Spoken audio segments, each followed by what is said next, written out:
एक दफ़ा का जिक्र है कि पहाड़ों के दरमियान एक छोटे से गांव में एक लड़की रहती थी जिसका नाम हमा था। वो अपनी माँ के साथ जंगल के किनारे एक छोटे से मकान में रहती थी। उनकी जिंदगी बहुत आसान नहीं थी, मगर हमा की माँ खाना पकाने में बहुत माहिर थी। इसके पकवान दूर दूर तक मशहूर थे, लेकिन उनका चूल्हा बहुत पुराना और टूटा फूटा था। रोज़ाना उन्हें खाना पकाने में मुश्किल पेश आती थी। एक सद शाम हमा ने जंगल में जाकर कुछ लकड़ियां इकट्ठी करने का इरादा किया। जब वो जंगल के अंदर गई तो इसे एक बड़े बलूत के दरख्त के पीछे से हल्की सी रोशनी नजर आई।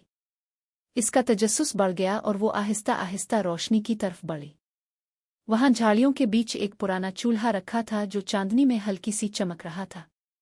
यह बहुत कदीम नजर आ रहा था, लेकिन इसमें कुछ जादुई सा था। हमा पहले तो हिचकिचा, मगर फिर इसे एक नर्म आवाज सुनाई दी, मुझे अपने घर ले चलूं और मैं तुम्हारी जिंदगी बदल दूंगा। हमा हैरान होकर आदेर अलिफादेर देखने लगी कि शायद कोई मजाक कर रहा हो, लेकिन वहां कोई न था। आवाज चूल्हे से ही आ रही थी। हमा ने हौसला जमा किया और फैसला किया कि वो इस चूल्हे को घर ले जाएगी, क्योंकि उन्हें एक नए चूल्हे की सख्त जरूरत थी। जब वो चूल्हा घर लेकर पहुंची तो इसकी माँ हैरान हुई, मगर उन्होंने इस पर खाना बनाने का फैसला किया। जैसे ही हमा की माँ ने चूल्हे पर सूप का बर्तन रखा, कुछ हैरत अंगेज हुआ। बर्तन के अंदर मौजूद अज्जा घूमने लगे और वही हल्की सी रोशनी चूल्हे से उठने लगी जो हमा ने जंगल में देखी थी। चंद ही मिनटों में कमरा खुशबुओं से भर गया, ऐसी खुशबू जो उनके किसी भी पुराने पकवान से बहुत ज्यादा लजीज थी।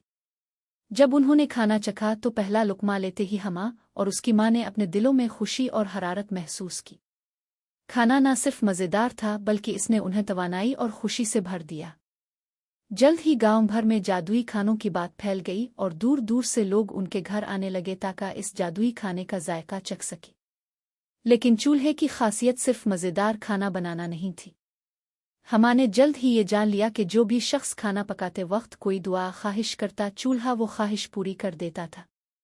हमा और उसकी माँ ने चूल्हे के जादू का इस्तेमाल अपने पड़ोसियों की मदद के लिए किया, छोटी छोटी दुआओं को पूरा किया, चाहे वो किसी बीमार बच्चे की शिफा हो, किसी को मुश्किल वक्त में हौसला देना हो, या किसी बेबस शख्स को उम्मीद दिलाना हो।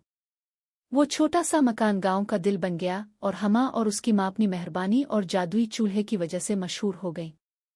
चूल्हा खामोशी से बावर्ची खाने के कोने में जलता रहा और सबको ये याद दिलाता रहा कि जिंदगी की छोटी छोटी चीज़ों में भी बहुत बड़ा जादू छुपा होता है। यूं गांव मोहब्बत और मेहरबानी से भर गया और जादुई चूल्हे की बदौलत हर दिल खुश था।